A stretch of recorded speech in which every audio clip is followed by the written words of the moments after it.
Room for one more. A man named Joseph Blackwood on a business trip. He stayed at large house some friend owned on the outskirts of the city.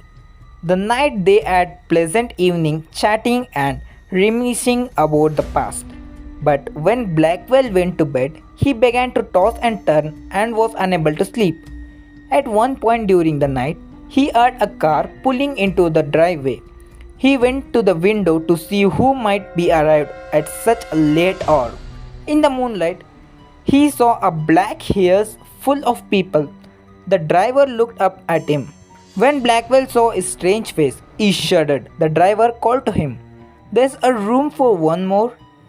He then waited a minute for two before driving off. In the morning, Blackwell told his friend what had happened. "You were dreaming," they said. "That must have been it," he replied. "But it didn't seem like a dream." After breakfast, he left for and spent the day in the offices of one of the new high-rise buildings in the city. Late in the afternoon, he was ready to go back to the house and was waiting for elevator to take him down to the ground floor. But when it stopped at his floor, it was very full. One of the people inside looked at him and said, "There's a room for one more." It was a driver of the hearse. "No thank you," Blackwell said. "I'll wait for you next one." The door closed and the elevator began to descend. Moments later, there was a horrible crash and shouts and screams could be heard. The elevator had collapsed. All the people inside were killed. Rings off her fingers.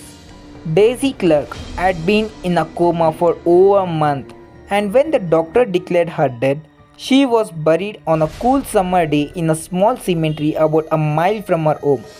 "May she always rest in peace," her husband said. But that was not how it turned out.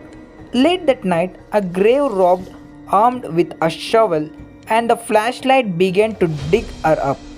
As the earth was still loose, he quickly reached the coffin and opened it. His hunch was right. Daisy had been buried wearing two valuable rings, a diamond wedding ring and another studded with a brilliant ruby. The thief knelt down and reached inside the coffin to take the rings, but they were completely stuck on Daisy's finger. He decided that the only way to get was to cut off the fingers.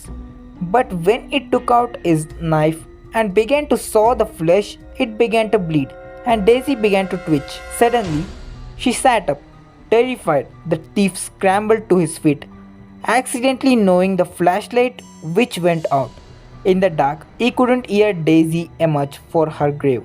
The thief stood frozen, clutching the knife in his hand. On seeing him there, Daisy covered herself with a shroud and asked, "Who are you?" Hearing the corpse speaking, the grave robber ran. Daisy shuddered and kept walking, not bothering to look back. Seized by fear and confusion, the thief fled in the wrong direction and fell headfirst into the open grave onto his own knife. As Daisy walked home, the thief bled to death.